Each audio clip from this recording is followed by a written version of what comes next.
Welcome back to Monday Afternoon Journal Club on the Overruns YouTube. My name is Ed Bowder. Dan Schwester.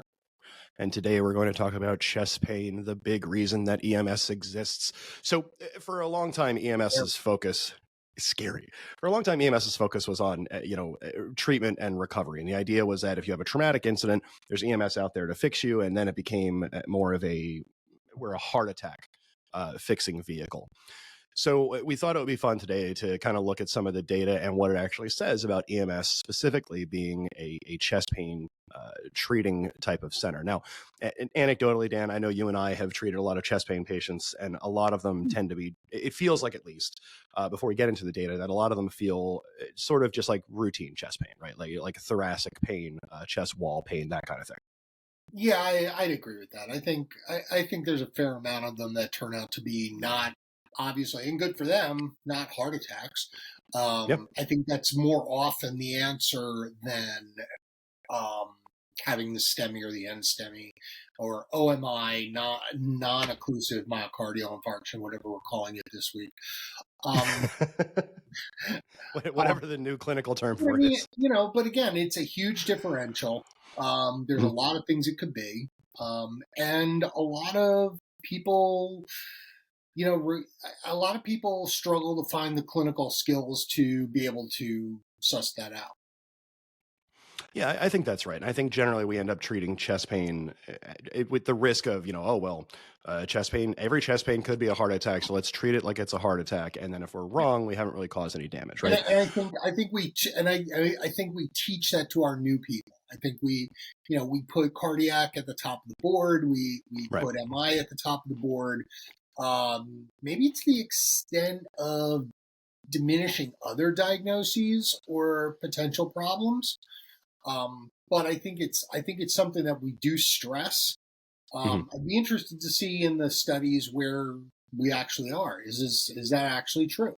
I don't think it is. Right. I think, And so with that in mind, we decided to start looking at these kind of things and just to generally see what the data shows. So as we looked at our data, we found a whole bunch of research out of Sweden, which is just terrific. Christopher Wybring has been doing great research on this for a couple years. So this first paper that we're going to look at, this came out again, and this is coming out of Sweden, and they're all out of universities there. This is the way that they looked at it was they looked at a system. This is a prospective cohort study where they looked at 2,917 patients within this one particular county in Sweden, right? They were looking at one particular system. And we've said this on the show plenty of times. If you've seen one EMS system, you've seen one EMS system. But during this conversation, we are going to try to tie it into the way that works in America to some extent. This paper is fairly long. We printed out, I think the total is 11 pages on it. But it's out of the British Medical Journal. And really what this study talks about, and you can see here on the screen, a majority of the patients with chest pain cared for by EMS suffer from a low risk condition and have no prognostic reason for acute hospital care given their diagnosis and on hospital discharge. Now, there's always a small proportion of high-risk conditions who require specialist care, but we wanted to look at what the triage kind of differentiation here was. And in simple terms, what it looked at age ranges, male, female, high risk, intermediate risk, low risk. What they essentially found was 41.5% of undifferentiated chest pain, non-specific chest pain, was essentially the count of all the chest pain patients they had. So of all these patients, of almost 3,000 patients, almost 1 in 2 just had generalized chest pain that didn't convert to a STEMI or an MI or an OMI or anything that was really treatable. And it also shows a fairly long list of what all these diagnoses were. 4.3% of these 3,000 people actually had STEMIs. 3.8% presented in, it just says AFib in the paper. I'm assuming that's a new onset AFib with pain. There's also things with gastric ulcers, stroke, myocarditis, syncope, all those things. And they're all it was one patient within this setting of 2,900. And I'm interested that only a little over 40%, I guess you can make the argument that over or a little less than 60% had not low risk pain. Right.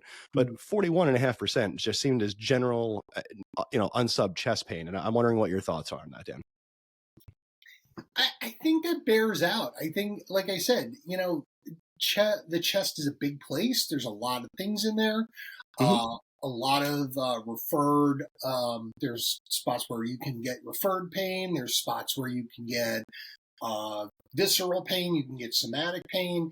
Um, you know, I'm interested to see. I would be interested to see what their crew configuration is, That's and fair. how they're actually making these decisions. Because um, the Swedish model might be different from us with two paramedics or paramedic EMT. Sure. Is this doctors and nurses doing this? Is this nurses and paramedics doing it? It would be interesting to see the training level. Mhm. Um, but I think, I think it probably bears out worldwide is that, we get a lot of people with chest pain. Not a lot of them are having heart attacks. And I think that that's right. And again, excuse me, just in our own personal observations, I'm not convinced that even 40% of the chest pains I've had have been non-specific. I, in my experience, in my practice, I think it probably tends to be closer to around 70% is non-specific. But in doing our diligence here, as we were looking at papers in Sweden, we thought, you know what? While I am personally, I've been looking at Christopher's work here, Dr. Weibring, there are a bunch of other studies that kind of tie into this because, again, we don't want to take a two-center study in one county in Sweden and have that kind of apply to everybody, right? Right. So we looked at this that came out of Winston-Salem. This is out of Duke. This is Lane Smith's study. And what they did with this study is they looked at what they talked about as a heart score. The paper does go into what the score is. In the interest of time, we're not going to cover that. But essentially what this study was looking for is patients who are high risk and low risk that may or may not require troponin testing, which is, again, you have someone who's over the age of 70 with chest pain, they're probably going to get troponin checked. And I know, Dan, you and I have taken patients to the hospital with a presentation of chest pain based on the reality that they're probably going to get their troponin checked, right? Oh, absolutely. I think it's regardless of what we see in this evidence, I think it's the standard of care. And in our litigious society, where anybody can get sued for anything, Right. that troponin's getting drawn. You have chest pain. Doesn't matter what it is. It could be costochondritis. It could be pericarditis. It could be anything. You're getting a troponin. In the U.S., Right. you're getting a troponin. There's no way Yeah. around. And essentially, a troponin level is just going to show up positive if you have it's supposed to be muscle cell death or cardiac muscle cell death, but you can also see troponin. We have marathon runners that test positive for troponin as well. But Sure. the important things out of this study, again, and this is out of the United States. This is original research. This is back out of the BMJ again. They looked here at almost 5,000 patients, right? And among these patients at 30 days, which is people who actually showed positive scores less than 1%, 2 deaths, 2 MIs, and 0 revascularizations. So they talked about sensitivity here as it regards to troponin testing. When I look at that, I see, again, a similar thing where if we have assessed a patient and we think in the field they're low risk, there is data to support now that low risk chest pain patients do not necessarily need further testing, right? And in the event that people don't believe us for that, here's one that came from July of 2016. This is a national study of prevalence of life-threatening diagnoses in patients with chest pain. And again, in the interest of time, you can see all this, and we're going to send links into the show notes here. But this is from 2016, and this is from JAMA. This is 10,907 patient records, and this is a chart analysis, so there is always variables to that. Again, right here we have 51% with non-specific chest pain. Right, serious diagnosis increased in age. So if you have 18 to 44, there's certain things. And this isn't to suggest, again, that all chest pain should be kind of overlooked, right? Obviously, if patients have high risk categories, they're elderly, they have increased risk factors, hypertension, cholesterolemia, those kind of things. But generally speaking, your routine non-specific chest pain, 51% here from 2016 did not require further treatment and diagnoses. And then again, from Sweden, because we're wondering, right? Okay, so if we have this situation where more 40 to 50% of chest pain is not cardiac in nature from what we're seeing, we know that something that EMS does very well is we adhere to protocols. Right? Like we're told we have to do this, and this is why we do it. And I would argue that in the States, when we talk about treating chest pain, nitro, aspirin, oxygen, go. I feel like we're still kind of teaching Mona from the 80s and 90s a little bit. But instead of trying to differentiate the chest pain, you just go to the hospital, give the meds, go on your way. I mean, yeah. On the other hand, I mean, I have so many, like, I'm very interested with these studies, but at the same time, it's important to recognize, except for the one from Sweden, these are not pre-hospital studies, and these are not No. looking at paramedics or paramedic EMT teams that are diagnosing chest pain in the field or making a working diagnosis of chest pain. Um, I worry about that. I don't know that everybody gets the same amount of experience and training to be able to delineate these things. I think if you ask most EMTs and paramedics on the street what a heart score was or a HEAR score, they'd kind of look at you a little weird. Hmm. Um, and I think in a lot of EDs, I think you would get that too. If you said, well, it's low risk chest pain, they don't need to, they don't need a troponin or they don't need a workup for cardiac. I don't know that anybody's going to buy it. I'm not convinced that if the case is that the providers don't know any of these scores, I'm not convinced they can't be taught quickly at what they would be. Oh, I think we can. I think we can be taught. I don't know if it's in the. I don't. It's not in our. It's not in our bag of tricks right now. Certainly not. Right. It's not in the bag of tricks now, but the idea is this data is extant, and I think that being aware of it is helpful for the industry. So, again, with these questions, we see that we're pushing like 1 in 2 chest pain patients might not actually be cardiac chest pain. If if we're in a situation where we're not going to change the practice, right? We don't have the tools available to do whatever. So now we're in a situation where we probably have to teach the profession, the staff, how to do better assessments, right? And as luck would have it, we have more studies here. So again, this is Christopher Wybring. This is coming out of Sweden again. This is the Scandinavian J Trauma Resuscitation and Emergency Medicine. So in Good Sweden, papers, what they good did, meatballs. I'm sorry. Good papers, great meatballs. Exactly. we've gotten all our data from IKEA. We'd have to The put real problem is that's the reason that they're not getting like CTs is they actually have to construct the CT scan out of particle board and pins. But this study again, it's another good one where they were looking at adherence to protocols as far as treating chest pain is concerned. And you got your vital signs EKGs 93 and 96% respectively. But when we got into pharmacologic treatments is a little bit harder. Patients with AMI were given aspirin by nurses in 50% of the cases, which is a whole other thing. That's interesting. But and again, I wonder how much of that is the nurse and the way that Sweden, they were looking at pre-hospital emergency nurses, similar to a program that they have sort of like out in Pennsylvania, where it's the pre-hospital nurse can also work as a medic.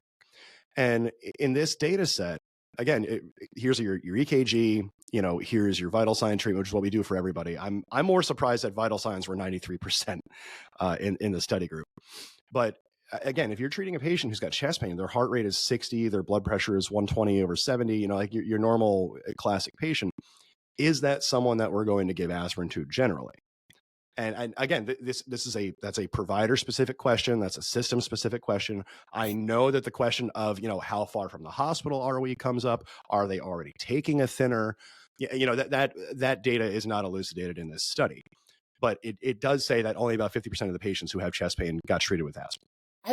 Yeah, you got to see what their protocol is and what exactly when they give aspirin, when they don't, because they may have something that, like say somebody's on, a blood thinner or, like a Pradaxa or something like that, that they may say, oh, hold off on the aspirin.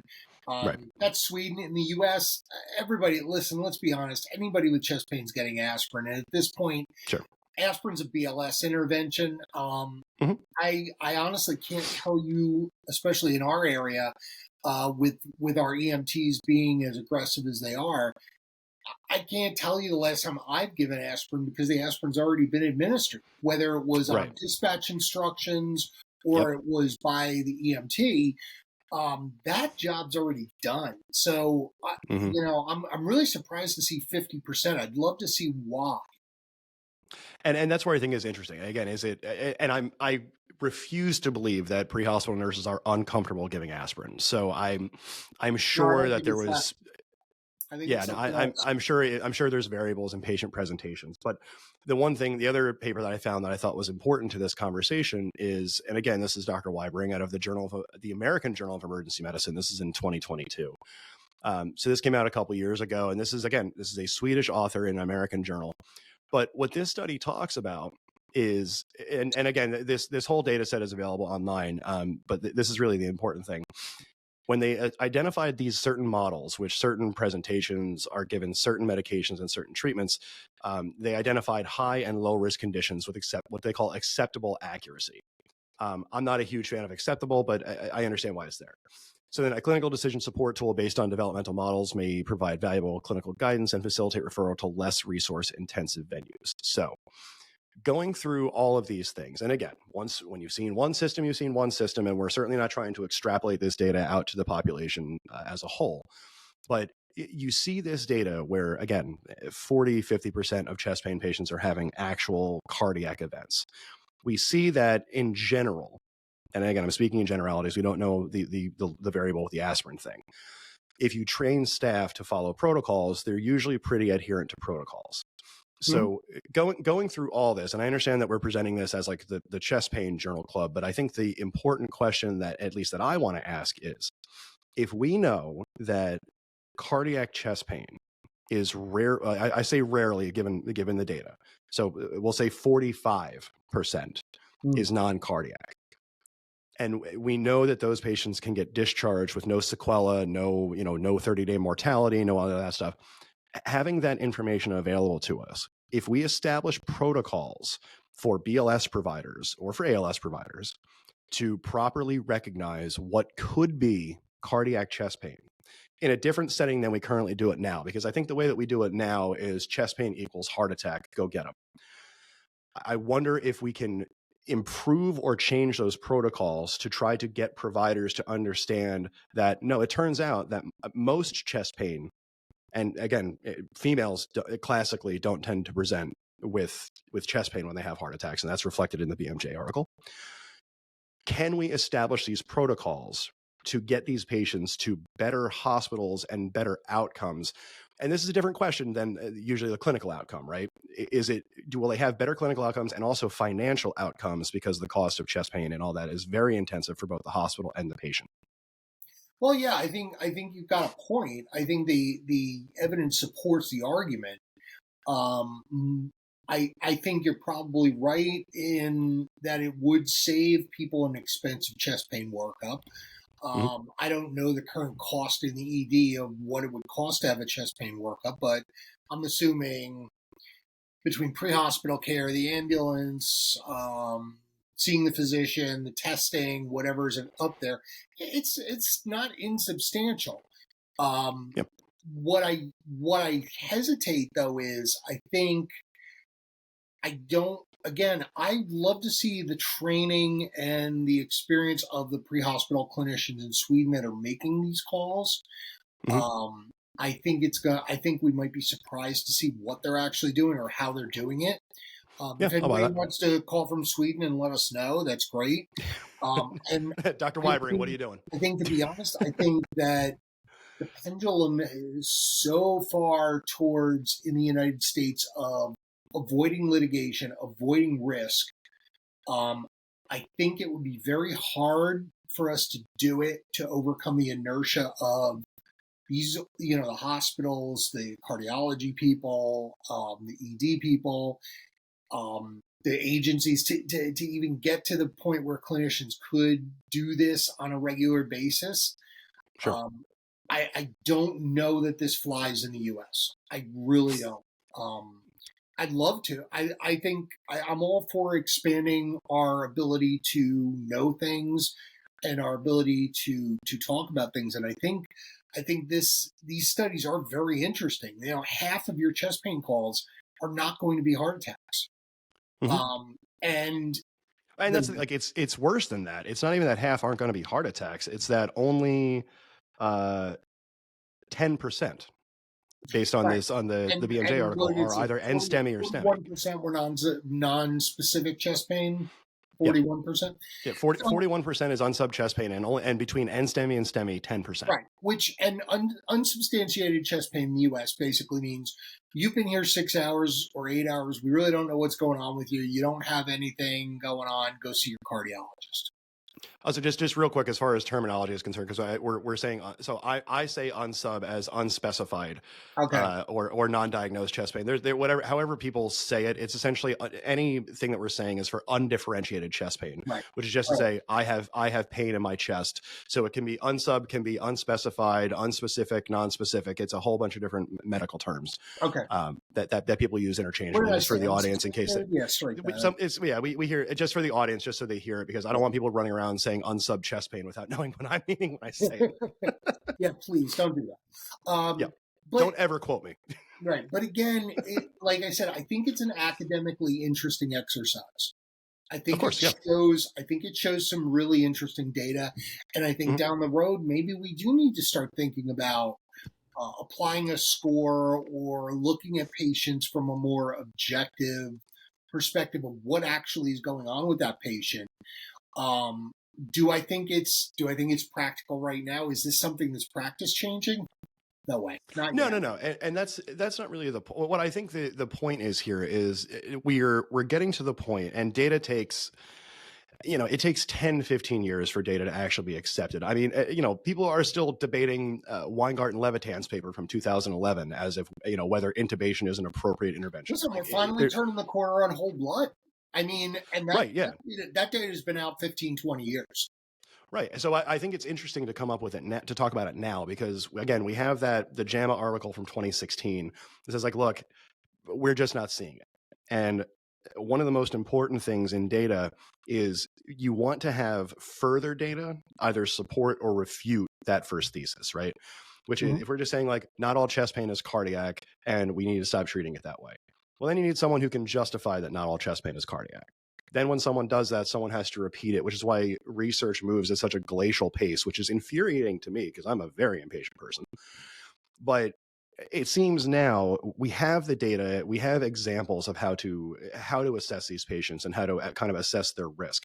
What I'd like to see is I would like to see this start getting its way into the education sector, where I want people to start learning. It's like, listen, you want to treat chest pain as a possible MI, but you don't get to decide that it's an MI, right?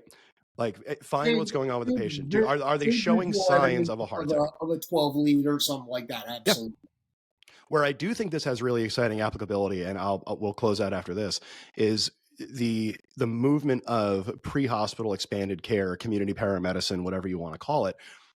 I think that's where a lot of this stuff can really be well applied, right? Yeah, you take a medic who is the community medic, whether you call them a resuscitation medic or a fly medic or whatever terminology you choose to use in your system. Community paramedic, that's where most community paramedic is fine. Yeah. So you have someone who, like, a 50-year-old unsub chest pain, right? That's where a community medic can really come in and help, because those patients don't necessarily have to go to the hospital, as we've seen, as has been borne out in the evidence. So you assess that patient. Are they having an MI? The paramedics can figure that out. But if you find out in the first 5 to 7 minutes this patient's not having an MI, right, and maybe they're having chest pain refractory to whatever daily treatment they have, whatever, that's someone where you can have a specialist medic go out and, run tests, whatever, maybe do like a home lab draw so that you can get your opponents, whatever, like reducing that patient's hospitalization. And then we also know, hey, you know what? You should see your own cardiologist. You don't have to come to our ER for it. I think that's where it becomes an interesting tool. Yes, and could it control costs? That's a possibility too. Right. There's a lot of infrastructure to build out here. There's a lot of training, honestly, a lot of liability and risk management is going to have to be done. But it's interesting that this data seems to be supporting that we can do this fairly safely. Yeah, and I think that's about right. So this is our journal club for this Monday for the Overrun on YouTube. I am Ed Bowder. I'm Dan Schwester. And I'm really excited for all of the corporate compliance and risk managers to watch this episode. Let us know what you think in the comments on the bottom. Theoretical, people. Calm down. Please do not lose your minds. We're not doing this. And remember, it's a journal club. It's to talk about data. It's to talk about potential. Yes. These are all thought experiments. If you're using one or two papers to define your practice, you're not reading papers. Exactly. But I do think this is interesting. I think the conversation is important. Oh, it's very interesting. Thank you all for watching. Comment on down below. We'll see you all next week. Thanks. Take care, guys.